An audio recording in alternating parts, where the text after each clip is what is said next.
Chapitre 28. Les logements traditionnels. La Chine est un immense pays dans lequel se côtoient différentes ethnies. Chaque région a ses coutumes et les styles d'architecture sont également très différents. Les habitations de formes variées sont comme des perles splendides dispersées dans le paysage sur tout le territoire. Les 4 exemples choisis ici. La cour Suryuan de Beijing, le vieux quartier de Lijiang, la maison traditionnelle de Lanhui et le village ancien de Xitang. Tous sont d'origines différentes. D'une grande ville du nord, d'une zone de minorité ethnique, d'un village de montagne et d'un bourg de la région de Yangtze. Chacun d'eux a ses particularités et sa façon propre de représenter un certain type d'habitation traditionnelle chinoise. Les Suryuan de Beijing. L'habitation traditionnelle en Suryuan n'existe pas seulement dans le nord du pays, mais également dans les régions méridionales. Les Suryuan de Yunnan sont, par exemple, aussi célèbres avec leurs maisons spacieuses et sobres, murs blancs, toits gris, peintures décoratives, pierres et briques sculptées, plantes vertes. Ces constructions sont un genre de logement très apprécié. Dans le nord, les Suryuan de Beijing sont les plus typiques du genre. Comme les ruelles du quartier traditionnel, les Suryuan sont devenus l'un des symboles de la ville. La première caractéristique du Suryuan est sa cour. La cour carrée, ceinte sur les 4 côtés par de hauts murs, abrite un espace fermé. Seule une porte fait communiquer avec l'extérieur. Quand il existe certaines fenêtres sur rue, elles sont de taille réduite et ne s'ouvrent que dans la partie supérieure du mur. Une fois la porte fermée, la cour et ses maisons forment un univers à part. Le Suryuan est devenu la principale forme de logement à Beijing lorsque les Yuan, de 1206 à 1368, ils établirent leur capitale. L'urbanisation de l'époque imposa ce style d'architecture à toutes les constructions de logements. Les Suryuan se suivent les uns derrière les autres, dans une ruelle débouchant sur une rue plus large qui relie toutes les ruelles du quartier. Les Suryuan ne sont pas pour autant des espaces coupés du monde, mais font au contraire partie intégrante de la ville. Si ce style de logement fut adopté et hérité de génération en génération, c'est parce qu'il s'adaptait parfaitement aux conditions de vie dans Beijing. La vieille cité, déjà assez vaste, avait une population d'une grande instabilité du fait que des gens de toutes les régions y séjournaient et la sécurité y était donc une priorité. Les murs solides, les fenêtres hautes et les portes souvent fermées du Suryuan étaient des dispositifs répondant parfaitement à cette préoccupation de la sécurité des habitants. Le printemps de Beijing est souvent perturbé par un fort vent de sable. Les ouvertures réduites des Suryuan limitaient son agression. En hiver, où il fait très froid, les hauts murs protégeaient contre le froid et les rafales glaciales. Aujourd'hui, un grand nombre de Suryuan ont été détruits et remplacés par des immeubles modernes. Beaucoup d'habitants évoquent avec regret leur ancien Suryuan havre de tranquillité. Fermé pour l'extérieur, le Suryuan n'en est pas moins un monde riche de vie. En franchissant la porte, on se trouve d'abord devant le Chaobi, un mur d'accueil, qui constitue le premier élément de la cour. Derrière lui apparaît la porte intérieure, Xuehua, souvent sculptée et décorée, qui vous introduit dans une cour spacieuse, partie centrale du Suryuan. La maison principale fait face à la porte Xuehua. Elle donne, comme les maisons latérales, sur la cour et forme avec celle-ci un espace de vie ouvert, mais à l'intérieur. La cour est plantée d'arbres et de plantes, on s'y réjouit des fleurs de printemps, de l'ombrage en été et des fruits en automne. Quelle que soit la saison, tous les jours y sont bons. C'est ce que dit Yu Dafu, écrivain du XXe siècle. Pruniers, jujubiers, grenadiers, pommiers, dapis et lauriers roses y sont le plus courants. Souvent, il y a aussi une tonnelle couverte de glycine et des jarres de poissons rouges. On retrouve dans ce coin de ville l'agrément de la nature. Dans son enceinte, le Suryuan ne capte pas seulement le parfum des fleurs ou le chant des oiseaux, mais aussi la douceur de la vie des habitants. Traditionnellement, une cour est habitée par une seule grande famille. Plusieurs générations dans la même maison dont les pièces sont attribuées selon l'âge et le rang du chef de chaque branche. Les sous-familles occupent chacune une partie de la maison. Tous exécutent leurs devoirs, respectent les aînés, protègent les jeunes et s'entraident. La cohabitation de la grande famille est comme un rayon de soleil qui réchauffe chacun de ses membres et entoure tout le monde d'une douceur printanière. Ignorant les remous qui bouleversent le monde extérieur, le Suruhan offre un abri paisible. Plus tard, les grandes familles indivisées devenant rares, le Suruhan est souvent partagé par plusieurs foyers, sans que ses avantages disparaissent complètement. La tradition de la grande famille continue à guider ses habitants. Tous ceux qui ont vécu dans un Suruhan partagé gardent un souvenir inoubliable de la solidarité et l'entraide entre ses résidents. Les portes d'entrée sont généralement très sophistiquées. Colonnes sculptées, frontons peints et statuettes de pierre des deux côtés de la porte sont des œuvres qui révèlent tout particulièrement la maîtrise de l'espace architectural et des couleurs. La porte intérieure intègre 2 colonnes latérales surmontées d'un socle de pierre sculptée. Entre les 2 portes, le mur d'accueil offre un espace d'imagination sur lequel un tableau sculpté en relief fait souvent preuve d'originalité. Le Suruhan séduit par son charme. C'est un univers artistique, un cadre esthétique et harmonieux qui embellit la vie de ses occupants. Ce qui attire le plus d'admiration dans un Suruhan, c'est son intégration à la nature. Tous les détails y reflètent la volonté de vivre en harmonie avec la nature. La maison principale, donnant au sud, permet de bénéficier du soleil en hiver et de la fraîcheur en été. Les pièces qui donnent au nord sont aussi très appréciées car, du point de vue de la géomancie chinoise, elles occupent la meilleure position pour l'énergie vitale. La porte principale est ouverte à l'angle sud-est, au lieu d'être au milieu sur l'axe central. Le mur d'accueil la sépare de la porte intérieure. Ces dispositions mettent la cour à l'abri des regards de la rue, arrêtent les rafales violentes et ajoutent une note de fantaisie à l'ensemble architectural très rigoureux.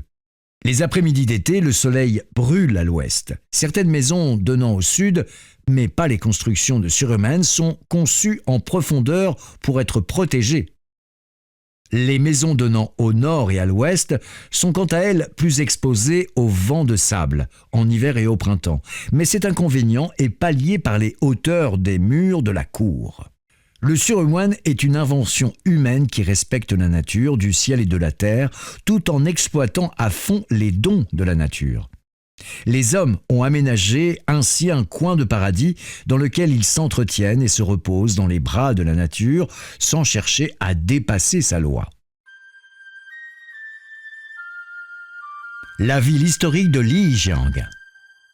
L'endroit où le soleil brille pour la première fois, c'est Jiantang à l'est.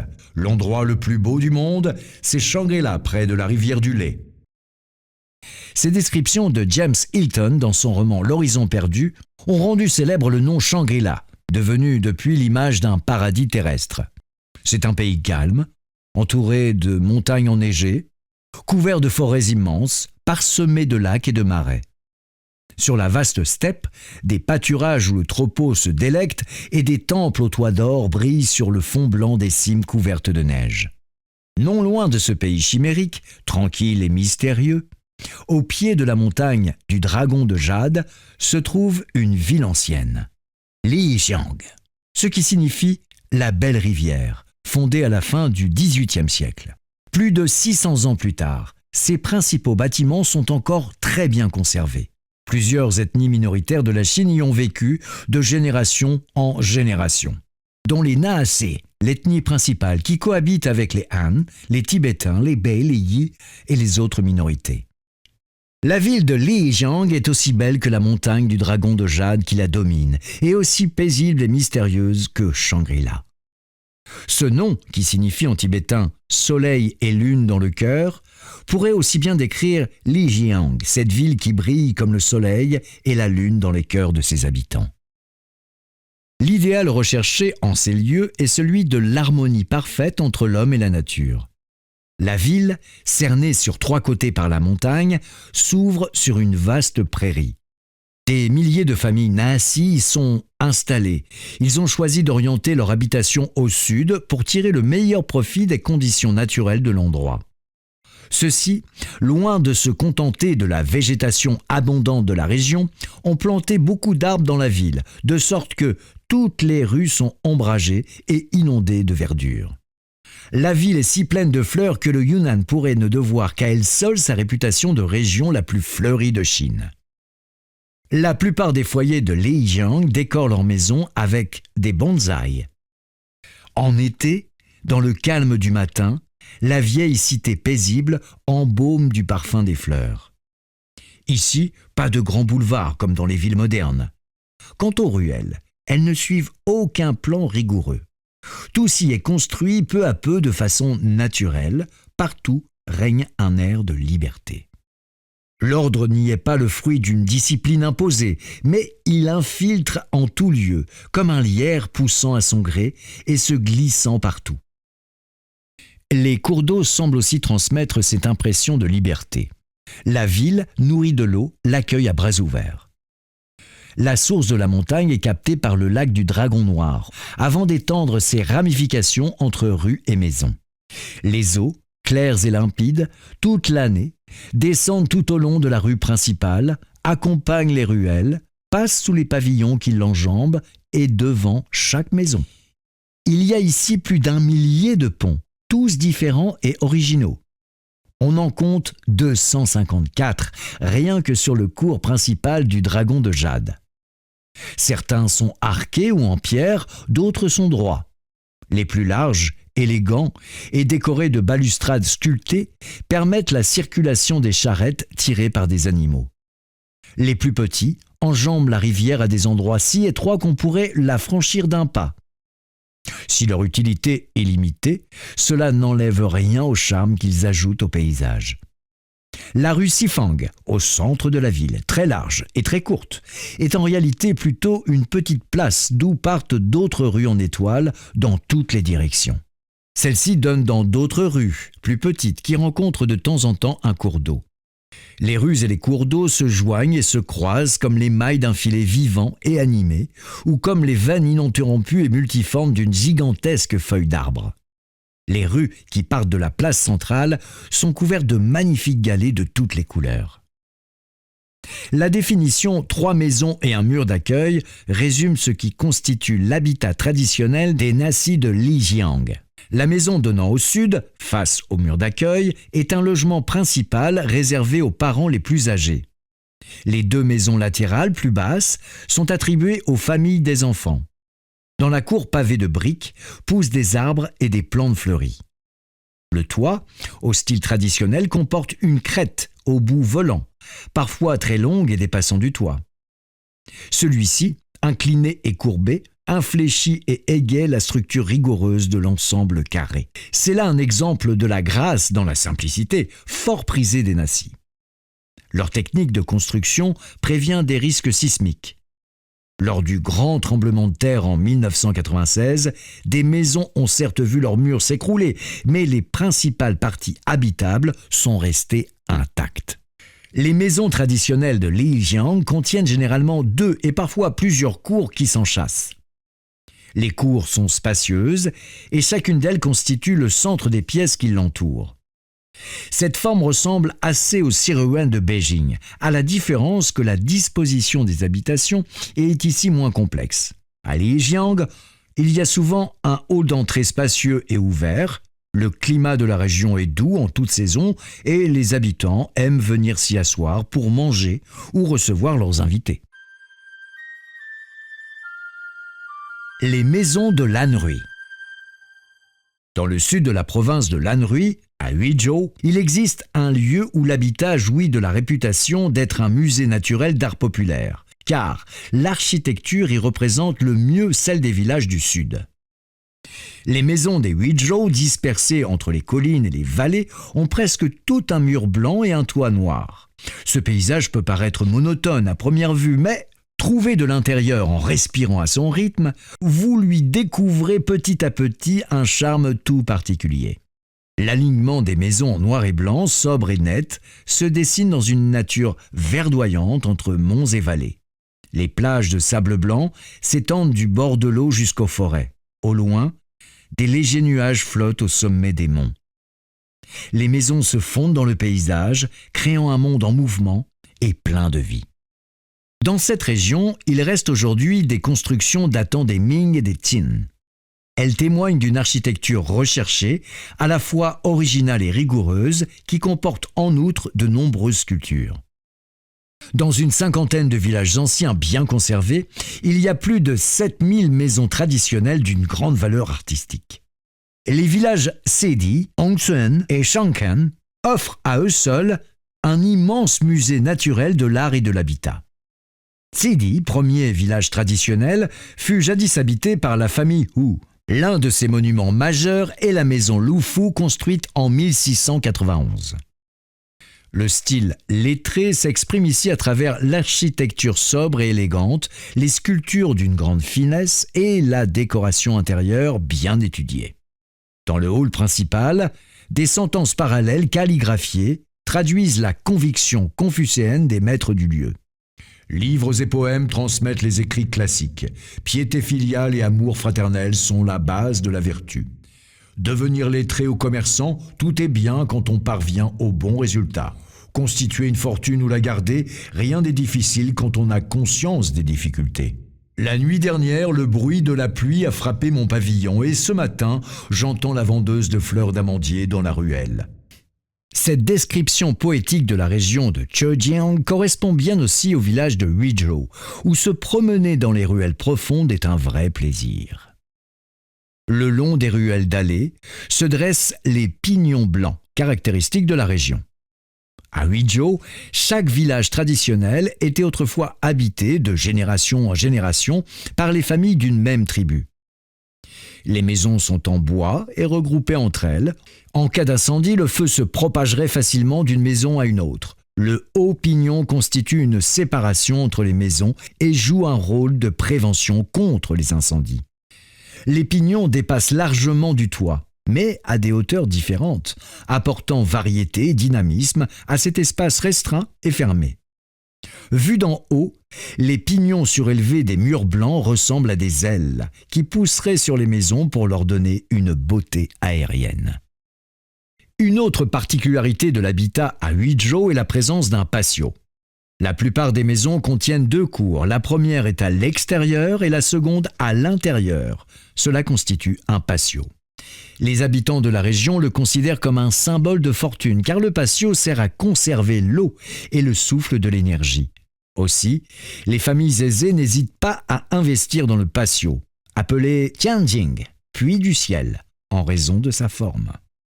C'est un espace situé au milieu des bâtiments, dont les toits inclinés du côté court permettent de recueillir l'eau de pluie et de la fonte des neiges. On y installe souvent un bassin avec des poissons.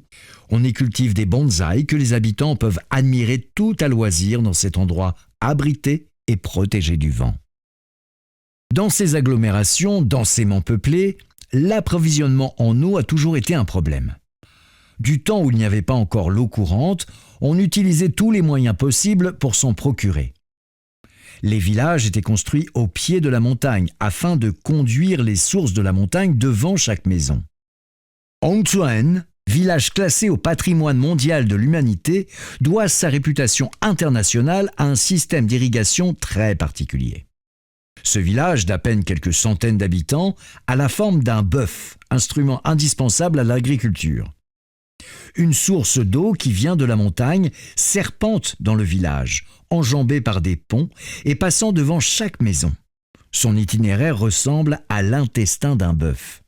Grâce à cette source, tous les foyers du village trouvent de l'eau claire à leur porte. L'eau traverse l'intestin et débouche sur l'étang de la lune, autrement dit l'estomac du bœuf. Puis, une fois purifiée, elle continue sa course jusqu'au lac Nenhu, considéré comme le ventre de l'animal. Le parcours de l'eau de la source a ainsi donné naissance à une histoire merveilleuse. Xitang, la tranquillité d'un village sur l'eau. L'habitation traditionnelle des régions au sud du Yangtze traduit les caractères des zones bien irriguées. L'un des meilleurs exemples est le village de Setang, devenu célèbre à l'étranger grâce au film Mission Impossible 3, dont l'un des rôles est interprété par Tom Cruise. Setang se trouve dans le canton de Jiangxi, entre Shanghai et Hangzhou. Malgré sa taille réduite, le vieux bourg a une histoire ancienne qui remonte à plus de 2000 ans. À l'époque des printemps et automnes, de 770 à 476 avant Jésus-Christ, il était considéré comme la frontière entre le royaume Hu et Yue. Sa forme actuelle date de l'époque des Song, dont le pont Wangxian est l'un des vestiges. Sous les Ming et les Qin, Setang devint un important bourg commerçant.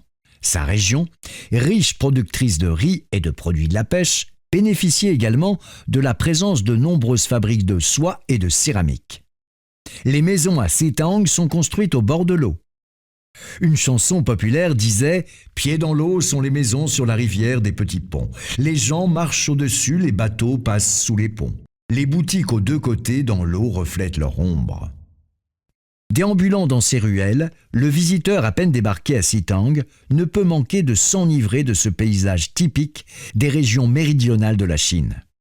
Situé à proximité du lac Théou et du Grand Canal, le village de Setang est traversé par 9 cours d'eau sinueux qui le divisent en 8 parties. Les maisons, comme les boutiques, sont toutes construites au bord de l'eau. Pour aller d'un endroit à un autre, tout le monde utilise le bateau. Sur les rives, les saules pleureurs déploient au vent leurs branches graciles. Des fleurs couvrent les champs. Dans la rivière, les canards et les oies s'amusent entre les algues. Les ponts de Setang, plus d'une centaine en tout, ont chacun une forme différente. Les plus célèbres sont les ponts Wufu, Wulong, Wanxiu et Sosilangfang. Les ponts, en grande majorité arqués, se reflètent dans l'eau en forme de demi-lune. Se tenant sur le pont, on se croirait dans une cité céleste. Le style de construction à Setang insiste sur le caractère de la profondeur. Les particularités des rues tiennent du fait que le village, bâti sur l'eau, ne disposait que de peu de terrain et qu'il fallait calculer au plus juste pour y construire. Les ruelles, longues d'environ 100 mètres le plus souvent, n'ont qu'à peine 1 mètre de large et il est difficile de s'y croiser. Lorsqu'on lève la tête, on voit du ciel qu'une étroite bande bleue entre les toits. Sur les rues pavées, les pas résonnent au gré des va-et-vient des passants. Cela rappelle les anciens temps aux mystères insondables. Des rues semblables, il y en a une centaine à Setang. La plus célèbre s'appelle Shipingnang, la peau de pierre, car les dalles qui la recouvrent sont si fines et si luisantes que l'on dirait des minces feuillées. Dans cette rue se trouvent les prestigieuses maisons Zhongfu, Zhouen, les 2 bâtisses les plus importantes du village. La sensation de profondeur des maisons vient de leur disposition intérieure, qui répond à une certaine conception artistique, comme en atteste ce vers. Que la cour de la maison est profonde, ô d'une profondeur insondable. Les grandes familles de Setang préféraient bâtir un ensemble de maisons comprenant plusieurs cours auxquelles on accède de l'une à l'autre, de la première donnant sur la rue à la dernière tout au fond. Les résidences de 3 cours sont assez courantes et il en existe aussi de 5 cours, voire de 7, enchâssées l'une dans l'autre. La maison Zhongfu, citée plus haut, compte 7 cours. La première possède une grande porte, des colonnes sculptées et des poutres peintes. C'est l'entrée ou la cour d'honneur. La deuxième est prévue pour poser les palanquins. Dans la troisième se trouve la salle principale ou Hall Zhongfu. La quatrième se réserve au salon fleuri et la 5e abrite les chambres. La 6e et la 7e servent à stocker les céréales ou à loger les domestiques. Si l'on y ajoute le jardin situé derrière la 7e cour, la résidence s'étend sur plus de 100 mètres en profondeur. Ce genre de construction répond pleinement aux critères de maison insondable.